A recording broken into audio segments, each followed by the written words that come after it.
Hello and welcome to another episode on Lessons and Advice. My name is Ben Butler, and today I'm not joined by everyone. We're having some technical issues with Mr. William Hartley, but I do have the old faithful. I have Miss Anna Evans and Adam Tweedy. Today we've got a really interesting episode for us. We are talking about, firstly, how do we get paid as a financial advisor and what the costs associated with doing so. We're going to look at being employed and we're going to look at being self-employed to help you guys have a real good insight on what your future career looks like and which path that you might want to go down with. So, before any further ado, how are we all doing today? Yeah, good, thank you. It's been a nice productive week so far. I mean, it's only Monday, so we'll see how we get on. But no, we're into February now. So those January blues have started to fade away and we're getting into the thick of the year. Obviously, we have a lot of planning to do for April. But yeah, no, I'm excited. Having a good start. Yeah, I think the LOA team, we had January off. We hit the slopes before we got really settled into 2025. But we're back for a new year, and really excited with some projects we've got coming up. What about you, Adam? Yeah, all good. I think January wasn't quite as much of a slog as it usually is for some reason. So I think in this role, you want the months to almost be slightly longer to push through certain bits of business. So yeah, happy it's out of the way, but it wasn't too bad. And looking forward to productive quarter one. Fantastic. Just tell us where you are today, Adam, because you're not in the usual home office. You're sort of out gallivanting about at the moment, are you? That's it. Yes, city centre location. So yeah, we're in our company office just now. So yeah, change of scenery. Nice. Fantastic. Brilliant. Cool. We're going to mix it up a little bit. I'm going to start us off today. So I think there's two parts of really what we want to cover today. We've got the income that we receive. How do we ultimately get paid for the fantastic work that we do for our clients, and also what the costs associated with providing such service. So I'm now on the employed side, happy as ever. There's a lot more stress that's been taken away from me to focus on sort of the profession that we love.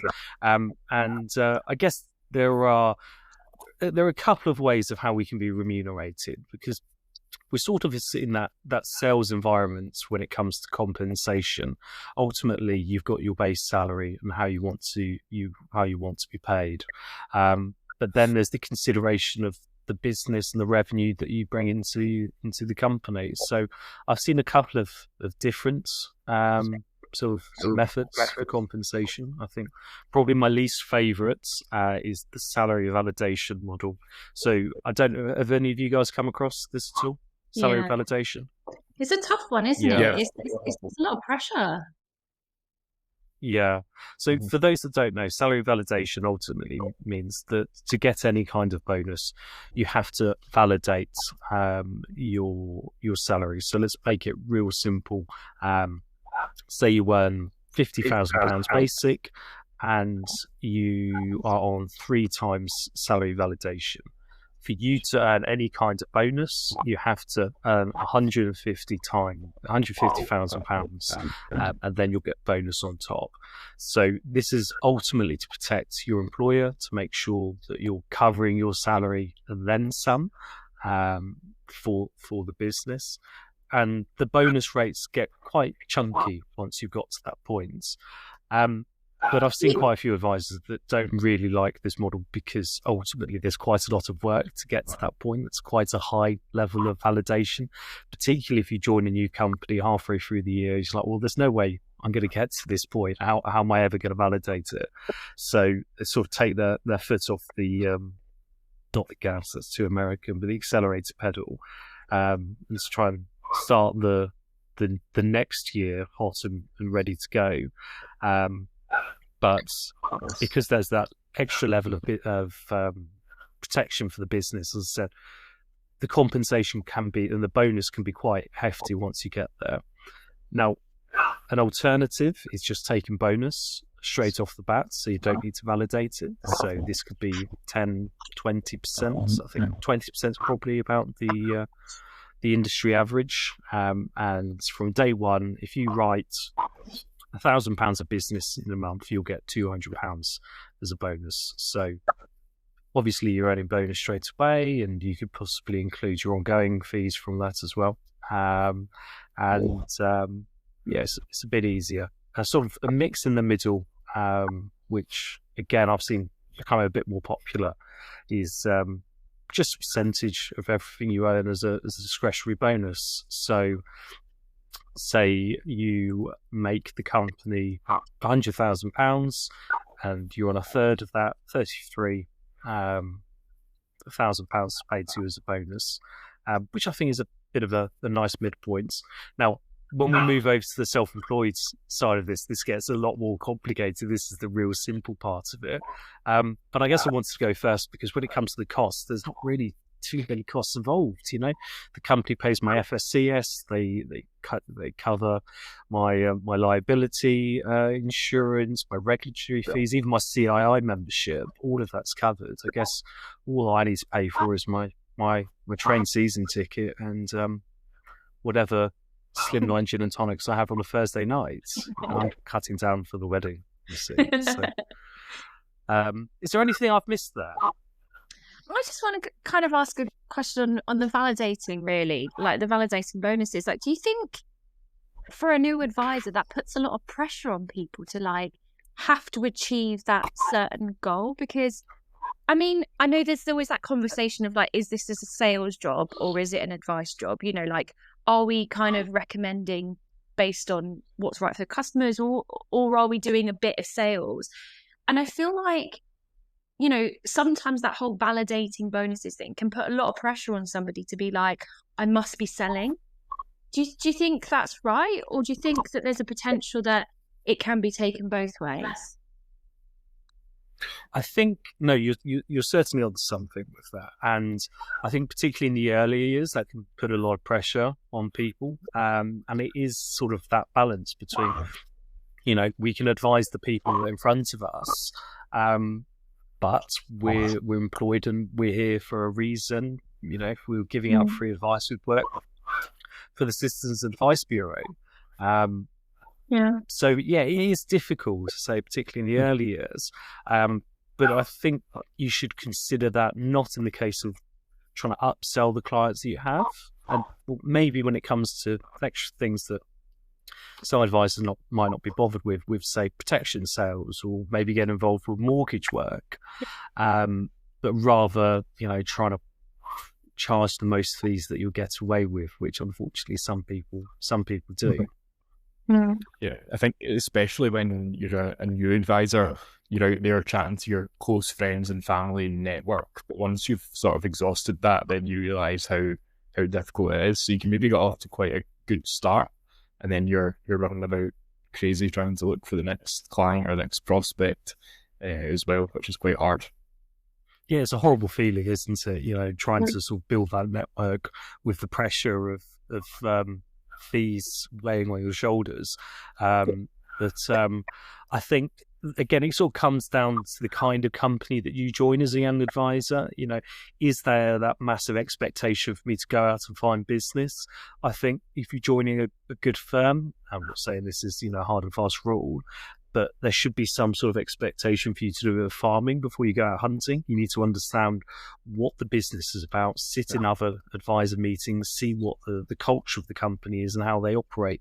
Because if you go out hunting day one, trying to find new clients, you know, you don't understand what it is you're trying to push, who are the ideal kind of clients for you, and that can cause some problems a bit further on down the line. So, yeah, as a new advisor, it sort of comes down to where you're joining. I think that's fair. I love the phrase, are you a farmer or a hunter? I've heard that a couple of times. And I always think it's really interesting because I think you can be both, but I do think you do tend to kind of be one person or the other, or have a feeling that you kind of want to go down to one or the other. I hold my hand up and say I'm 100% a farmer. I am not great at generating my own business. I'm all about building relationships, and I'm just holding on to those, you know, friends that I'm kind of, you know, hopefully building, and those friendships I'm building, and then hoping that they'll recommend me to their other friends. And we'll all be Yeah. a nice big happy family. But it's not always the way it works, is it? Sometimes you do have to be a hunter and going out, finding your dinner and what's going to happen there. But I always find that as a really funny phrase. I always find it really interesting. But you're right. What do you two think you are? At the moment, I'm definitely a farmer. But I probably add another sort of status in there. Think about it. You can be a gatherer as well, can't you? So as the leads pop up, you just say, "Yeah, absolutely. I'll have a conversation. I'll talk to you." Whilst trying to be a little bit not salesy, whilst trying to pick up referrals in meetings, or as you might bump into someone at a party, and just in a non-evasive way, sort of say, "Yeah, I'm open to new business." I think that's sort of the gatherer role, isn't it? I think I am a bit of a hunter. I enjoy that thing. I've sort of come from that kind of background. I definitely say you love a bit of hunting. Of winning. I love a hunt. I love a good hunt. Go on, Adam. What about you, Adam? Where do you stand? Yeah, I've not got the luxury of being able to farm yet. So definitely hunter so far. But yeah, Emily, my wife, she's currently doing up a salon, her own place for the first time. And she was chatting to the electrician, and she was like, "Oh, my husband works with a few tradesmen. I've not got a financial advisor, so I'm meeting him this week." So she's also out hunting for me as well, which is always handy. Isn't that funny? My husband literally did the same thing last week. We had a plumber over to sort out some shower problems. And he did the same thing. I don't know how they got into the conversation of pensions. Yeah. But somehow he did, and he said, "Oh, Anna's a financial advisor. You should have a chat with her." And he come in and told me, and I was like, "How? How did you get onto a conversation of talking about your pensions?" And I'm thankful, thanks for recommending me. But what on earth? So I think I'm a farmer, but my husband's obviously a hunter. Yeah. Maybe he's looking for some kickback on commission. Yeah. Well, that's what's paying for the shower, isn't it? That's what's paying for the shower for you. It's like, I've held the fort enough now. It's my turn to get some payback. Yeah. Also, my sister's running the London Marathon for pancreatic cancer, and she held a quiz on Saturday night. And I was just talking to a family friend who's a glazer, and he was just telling me about his wife's teacher's pension. I didn't bring it up or anything, and I think I've spoken to him before about what I do, but he was like, "Oh yeah, having loads of problems with the TPS and all of this," and I was like, yeah, probably something to do with the Cloud and Sergeant and all that kind of stuff, blah, blah, blah. I was like, okay, I think I've got that identity now as that sort of the person that you speak to about these things. So it's a nice feeling, isn't it? Yeah, that's really nice. It's nice to feel that somebody feels that they can just open up to you about their finances, at the pub. Okay, where were we? I think that's about it from the employee side of things. I think if you're listening to this, and you're thinking about going down the employed route, I think there's loads of other things to consider. We'll only touch upon, fees and charges and remuneration on this episode.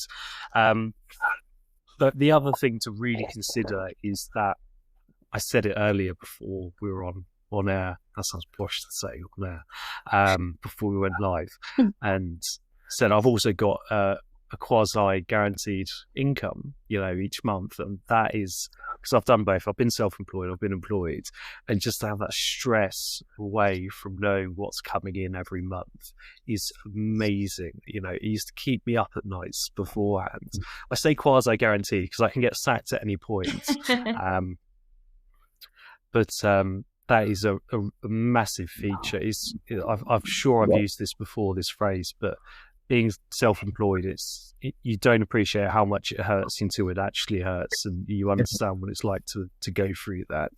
And I think I'm just a bit of a happier person now because I'm not worried about all those things. Maybe going to the pub on Thursday nights definitely helps that, which I didn't do beforehand. Paying £25 for a round of 2 drinks doesn't help it. It's London life. You're probably worse off. I'm probably worse off, actually. Yeah, it's a real good point. I should move up to Edinburgh. And what is it, £2 a shilling, something like that. Is that still how it works up in Glasgow and Edinburgh? I missed you. Sorry, you'll have to say it again. 2 is a shilling for 2 rounds, isn't it? 2 pints, a shilling. A Right? shilling. How much is Oh, a yeah, pint? okay, bro. Yeah, Yeah, yeah, yeah, yeah. I'm happy you broke up when you said it the first time. yeah. I'll say a third if it makes you even happier. But, should we move over to self-employed before we start fighting each other? You know, with the regional differences between the great United Kingdom. Do you want to kick Who off? wants to start? You go, Nana. Right. Okay. Yeah. So I think it is a tough one. It is like if anyone tells you being self-employed is easy, they're wrong. I think you know, it's like starting any business, really, isn't it? In terms of like there is a lot of upfront costs that you don't think about. Even just down to when I started my CII sort of studying, I was like, my laptop is really slow. You know, I've had it for God knows how many years. So I had to go out and get a new one. And, you know, we don't think about things like that. We don't think about the fact that like, and now, you know, a couple of years in, I'm going, oh God, this is a good laptop, don't get me wrong. But obviously at the time, I spent very little on it thinking, I've just got to get through these exams. And now, with some of the software I'm using and kind of more work that I'm doing on it, I'm slowly but surely thinking I might need to invest in a better quality one in a couple of years, you know.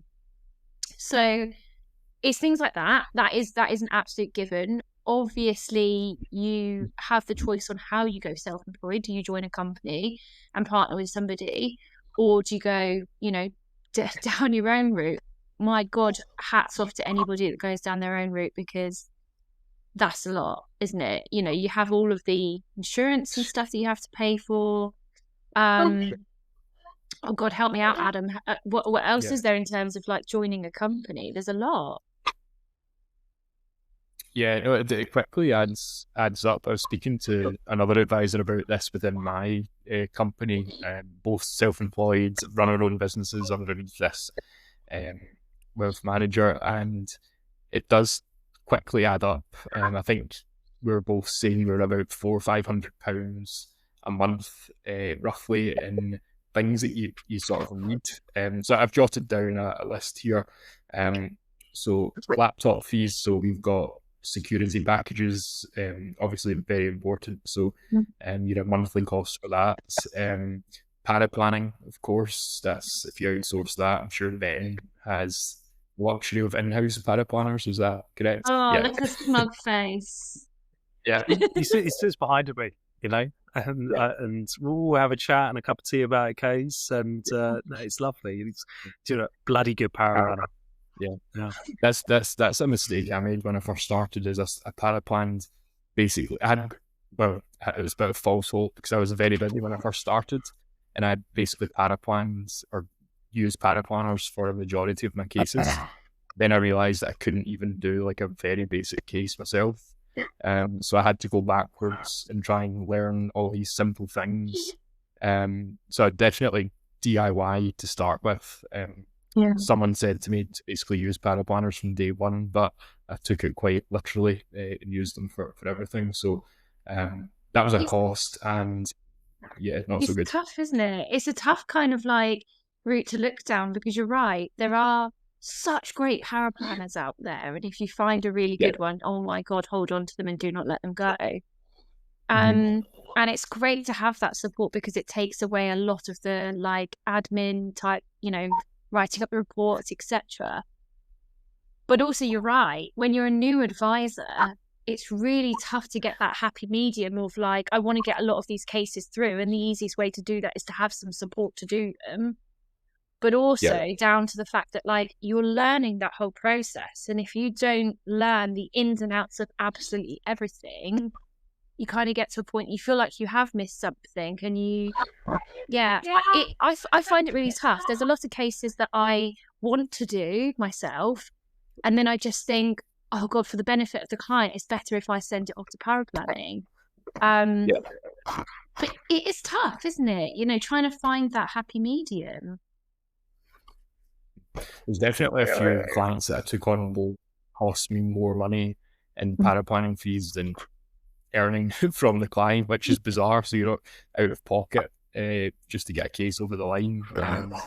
But yeah, I think alongside that, you've got your PI cover as well, which is quite, well, it's a few £100 for me. Professional fees I use vouch for, so it's another 20 quid. Fees for any other technology, cash flow modelling, every single bit of technology you look at is £60 to £100 a month. So if you're using 2 or 3 of them, then it can quickly add up. So every month there's a negative. The first of the month, a couple of days ago, my balance on the business that I'm writing is starts on a negative. So that's quite hard to see. Yeah, it's a tough one, isn't it? And I guess I don't know if all power planning work the same way, but you obviously get invoiced, and so sometimes it's like you don't see that straight away, and then it's not until the next month that you have to go and pay it, and you're like, okay, I didn't do as well this as I did the month before, and I've still got to find that. And I think, you're right with some of the other costs. I guess we can talk about who we use, but I used a Zoom for the first, oh God, no, how many months of my first job, because I was comfortable with it. I found I'd used it quite a lot during lockdown when we used to have those, quizzes with all our families. And I was like, I'm going to use that. But what I slowly realised is that I needed to pay for the premium version. So that was 15 quid a month or something like that. And then I wanted an AI bot, to kind of then join and then use for taking my transcripts, etc., etc. And all of these things, you start to add up and you kind of start going, God, there's a lot of outgoings and not very incoming at the moment. And so I think I slowly but surely kind of at the end of last year had a bit of a recap when it comes to some of my outgoings, going, right, I'm paying for this, I'm paying for that. Do I really need that? Is there a better solution out there? And can I find something cheaper? And I did, and I managed to cut a couple of costs here and there. And I think it's really important to, as a business owner, essentially to weigh those things up and to try and find other solutions out there. Even with power planning fitness, there's a lot of power planning companies out there that will help. And so there's always a route to try and finding the best solution and the best, sort of route for yourself that's going to make you as much money as possible, but in a really cost-effective way, because you want them to do a good job, but you don't. It is hard paying more than they're actually making. Yeah, I think for para planning as well, I spoke to my para planner, so maybe if you're a new advisor to chat about this, and basically with the day they were invoicing me every month, just it didn't suit when I get paid. So we pushed it forwards, and it's much easier to track as well. And they were open to that, even if I've obviously paid them on time every month. So they were happy to just push it forwards, just to give me a bit of a help with my cash flow, and they totally understood it. So don't be afraid to chat with data planners and maybe push that back to help. Yeah. So there's the running theme here is I'm happy as Larry. I don't have to pay for anything, and I get paid the same day every month. You guys have to pay for everything. You worry about, Zoom subscriptions and things like this that can eat into your savings. Why are you doing it? What's the benefit? I think it comes down, doesn't it, to those clients being yours at the end of the day. I'm building my own network of my own clients and my own family, And so I think the point is that if I worked for an employed company and I left that employed company, those clients don't belong to me. They belong to that company that I've worked for. So for me, I have the ability to take my clients with me, the ones that belong to me, as and when I want to, or if I want to. That doesn't mean I'm planning on doing that. It just means that actually we have that ability, that you're building your own network. And obviously, in the end of it, there is potential for a larger amount of growth if you are having your own clients. I don't know. What's your thoughts on Adam? Yeah, just like being captain of my own ship. It's up to me how I want to grow the business. If you're sitting in an office and the director's saying, I think we should do this, this, and this, you sort of need to go along with it to a certain extent. But I think there's just so much freedom with the way that I want to run this business. I've got a month worth of Zoom calls. I can do it in Portugal, or I've got no obligation to go into an office. That was quite appealing to me, to be honest. That's actually such a good point. You've both gone down. Sorry, I was going to say you've both gone down the network rather than going directly authorised. Yeah. Do you think that's the best way of doing it? So in terms of options, you've got employeds such as myself. You can join as a network, or you can go fully authorised yourself, directly authorised and starting a firm. What was it about joining the network that made it the right thing for both of you? I think it's the simplicity of it. Being relatively new into the industry, it's just a sort of plug and play method. You're already using something that works. I was reading a book about building your own business and sales, and if you can utilize a already made product and service and go out there and successfully sell it, then in the future you might change career or look at doing something else, or stick with finance and become directly authorised. But I think it's just a much easier route and a much safer route as well. Yeah, for me, I think it was the best of both worlds. I got the ability to be self-employed, which meant I work my own hours. Obviously, with having a young family and a little boy, I can have Fridays off with my son and no one tells me I can't. And, I can go to sports day and I don't have to ask for annual leave when I want it. And, you have the ability to kind of really manage your own work-life balance. And for me, it was perfect. That's exactly what I wanted. But also I knew I really needed that support network and that hand-holding for someone above me to say, we're here if you need us. And that is so crucial for me, starting off my business. And, it's not right for everybody, but I think that personally was my choice. And that's the reason why I went down the route that I went down, because I do think it gave me the best of both. I think from a while away for all of us, but from an exit standpoint as well, I think it's slightly easier to think about an exit. There's loads of ways that these big wealth management companies can facilitate that as well, which is good. And then also potentially looking at retiring advisors within those networks and looking after their client banks or purchasing clients from them. Whereas if you're out there in the open market, you have to build those relationships yourself and fund them yourself, and so there's loads of opportunities. Yeah, we just lost Adam. Oh no! That was a really good point he was making. He was making such a great point. Oh god. No, yeah, I think. Why does this always happen to us? Oh, he's gone completely. We've actually lost them all together.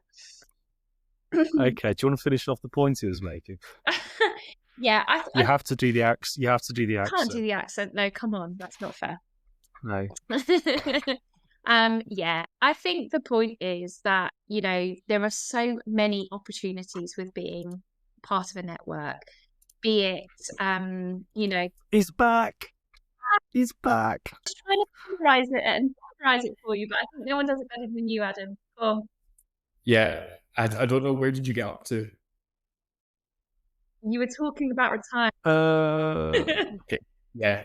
So basically, just from retiring advisors within the bigger networking wealth management firms, then there's loads of opportunities, and there's always buying and selling businesses within the network. But if you're out in the open market, then you need to generate that yourself. You have to finance it yourself, and it's just a different kettle of fish. Not to say it's impossible, but I think it's definitely harder. So that's why I chose the network route.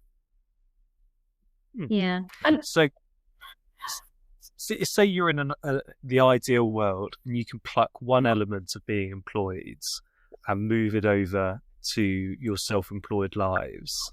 What part would it be, apart from guarantees you're going to get paid every month, although that'll probably be quite a big one. Is there anything you miss, or like whether that's sort of the team element or more support, or be able to just bounce ideas off other advisors?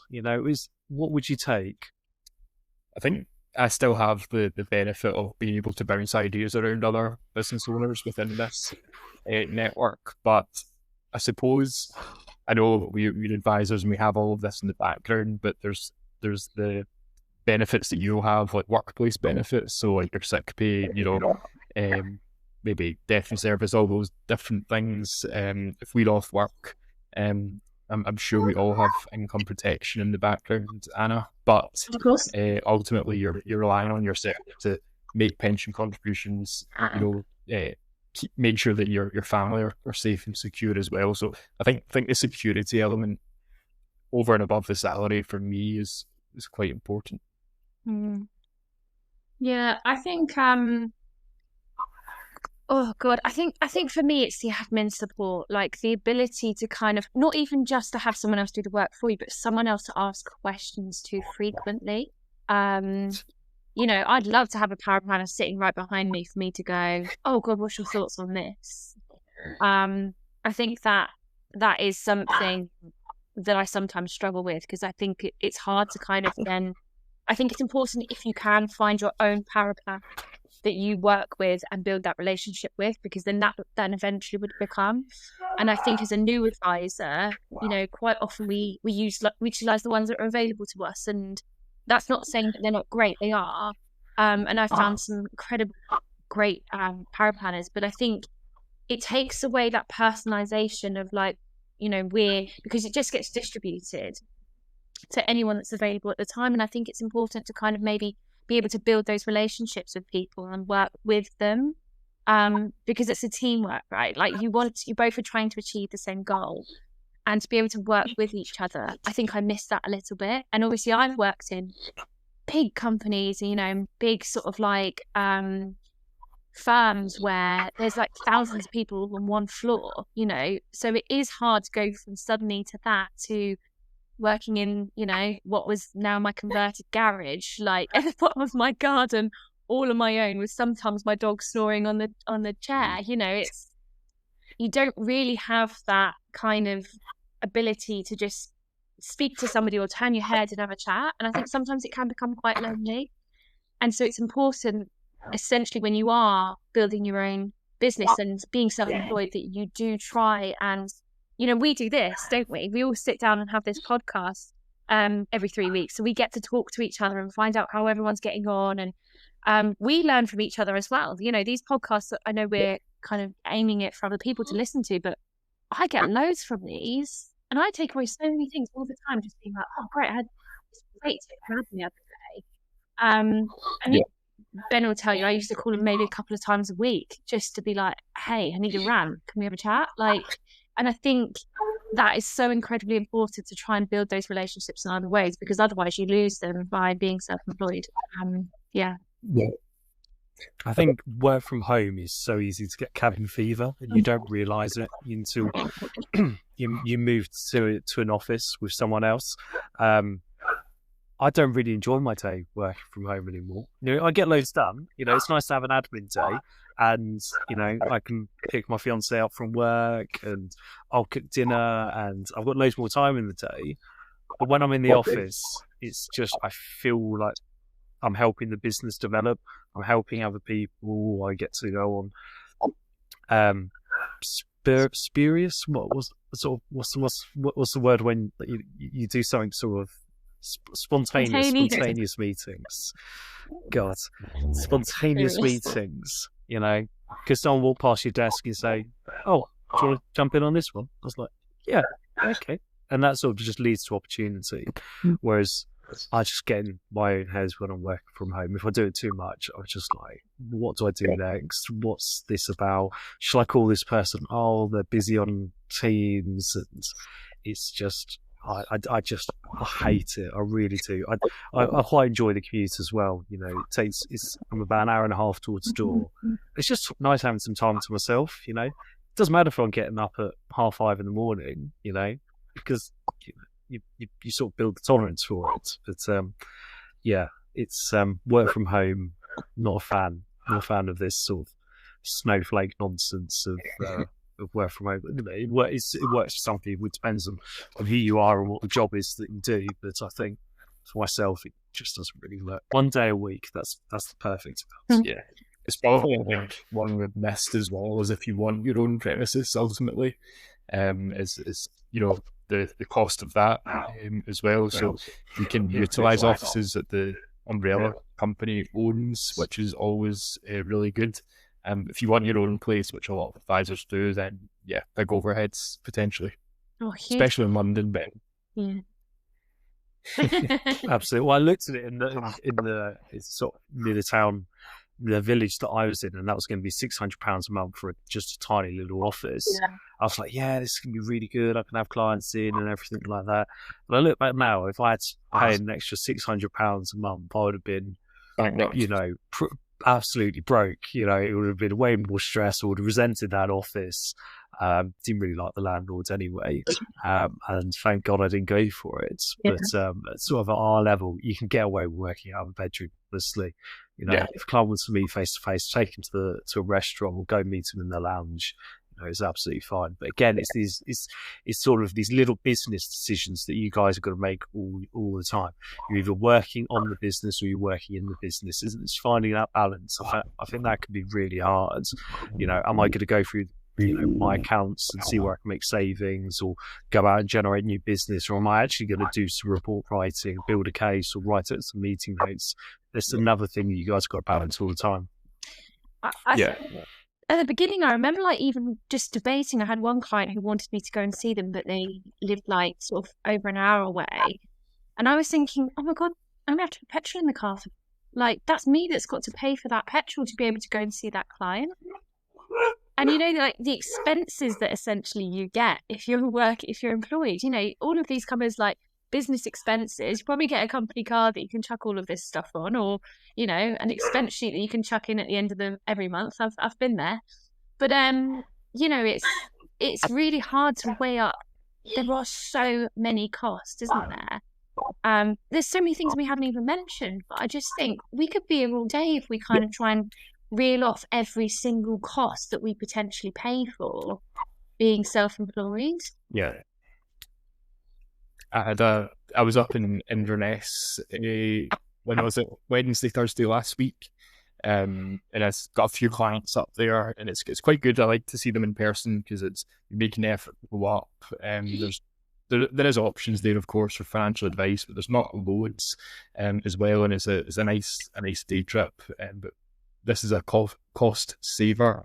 So one of my clients works part-time now in a hotel up there. And we managed to get some staff rates over £25 for one night. So it's really cost effective. Amazing. It's not what Yeah. That's less than my train ticket. Yeah. Yeah. So how much are you a month in season train passes, or whatever it is, or is it yearly?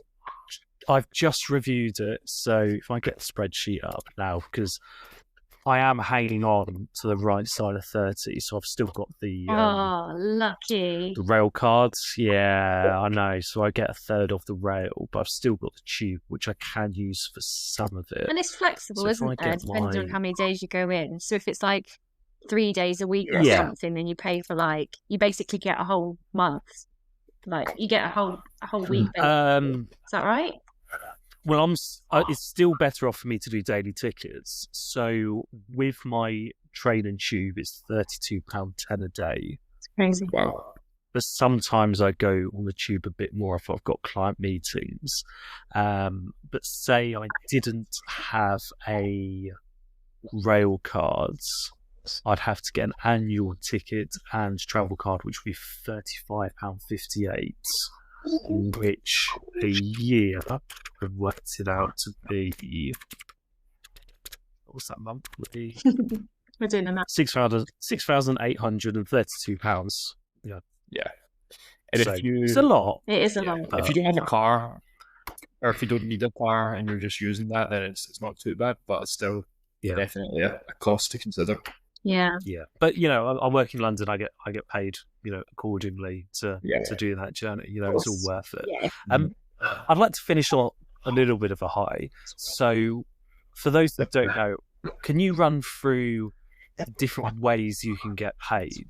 Okay, so the different kinds of advice, whether that's investment or protection, the difference between indemnity and taking on drip, or ongoing fees. Who wants to rattle through this real quickly?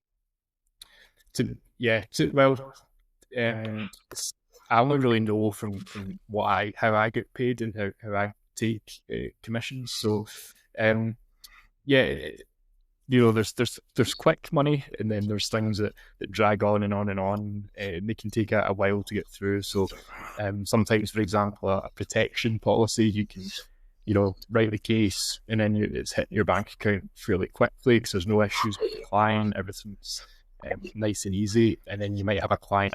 I've got a client just now, for example, who has a medical condition, and it's just a nightmare to get covered through.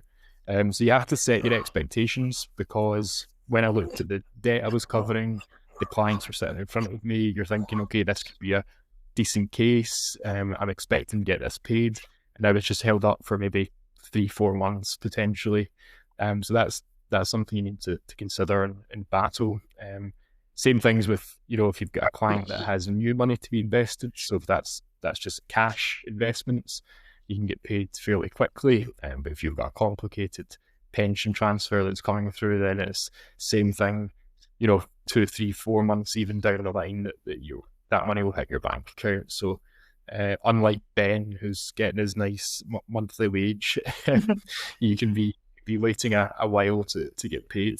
You almost have to kind of plan these things, don't you? And have like an idea. Like, obviously you can't always plan. It's like, you're going through a protection policy, for instance, and they're doing the medical report and something comes up that hasn't been mentioned, then it can be a long, lengthy process. But I find that I have like a bit of, I do have an Excel spreadsheet tracking all of my cases and all of my clients, and kind of having an idea of where I think things are going to hit. But I mean, the amount of times I've moved things thinking, no, I'll have to move that till next month because that's going to take a little bit longer. Yeah. Or, we just never know. And you're right, a pension transfer, you think, it could be really simple. I've chucked it in straight away. And it can be weeks before the actual money is transferred over before you then get paid from it.